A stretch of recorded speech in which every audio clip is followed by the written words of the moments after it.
ഇന്ന് തന്നെ ഡൗൺലോഡ് ചെയ്യൂ. കാണൂ നിങ്ങളുടെ ഫേവറേറ്റ് ഷോസ്. പാടാൻ നേരത്ത് ഭഗവാനെ മനസ്സിൽ ധ്യാനിച്ചുകൊണ്ട് പാടി. ഒന്നും അറിഞ്ഞതേയില്ല. പക്ഷേ ഇവിടെ ചിലര് വിവരം അറിഞ്ഞിട്ടുണ്ട്. എന്താ മുത്തശ്ശി? സുകുമാരിയുടെ ഉർവശിയുടെയും കൽപ്പനയുടെയും ഒക്കെ അവസ്ഥ കാണുമ്പോ കഷ്ടം തോന്നുന്നുണ്ട്. എന്താ സംഭവിച്ചതെന്ന് പറ. അത് നിങ്ങൾ ഇവിടുന്ന് പോയി കഴിഞ്ഞപ്പോ അപ്പോ ആ മരുന്ന് കുടിച്ചാ ഒരാൾക്ക് കുഴപ്പമൊന്നും ഉണ്ടാവില്ല അല്ലേ? ഇല്ല എന്ന് പറഞ്ഞാ ഇല്ല. എന്നാ ഒരു കാര്യം ചെയ്യും, അവള് കുടിച്ചതിന്റെ ബാക്കി ചായയായി ഇരിക്കുന്നേ. സുകുമാരി ഒന്ന് അതെടുത്ത് കുടിച്ചൊന്ന് കാണിക്കും.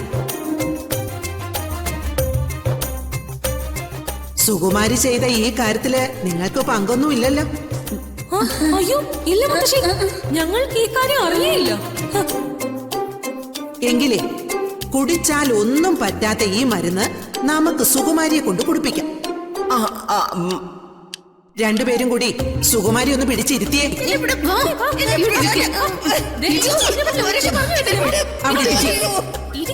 സുകുമാരി അടങ്ങിയിരിക്കെ.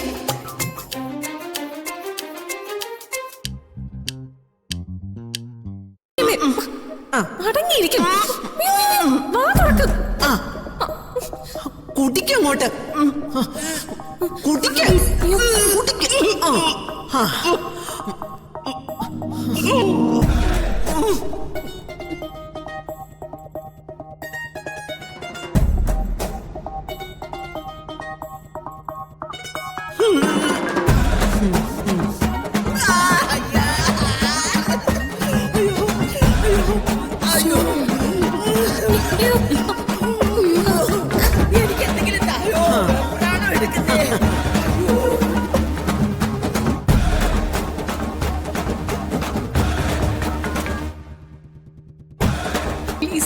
എന്റെ പൊന്നു മക്കളെ, നിങ്ങൾ ഈ അമ്മയെ മുത്തശ്ശി എന്നൊക്കെ വിളിക്കുമ്പോഴേ അതിന് ചില അർത്ഥങ്ങളൊക്കെ ഉണ്ട്. അത് തിരിച്ചറിയാത്ത നിങ്ങൾ ആ വാക്കിനോട് ചെയ്യുന്ന പാപോ. കുടിക്കാനാ പറഞ്ഞത്.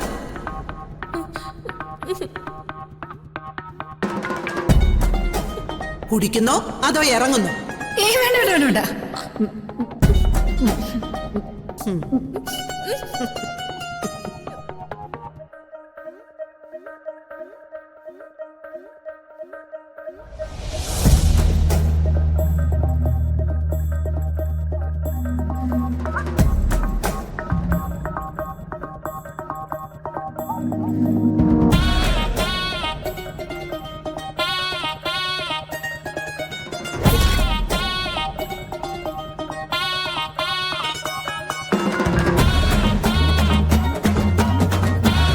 കുറച്ചു മുമ്പ് വരെ ഗവൺമെന്റ് ആശുപത്രിയിലെ പ്രസവ വാർഡ് പോലെയായിരുന്നു ഈ വീട്.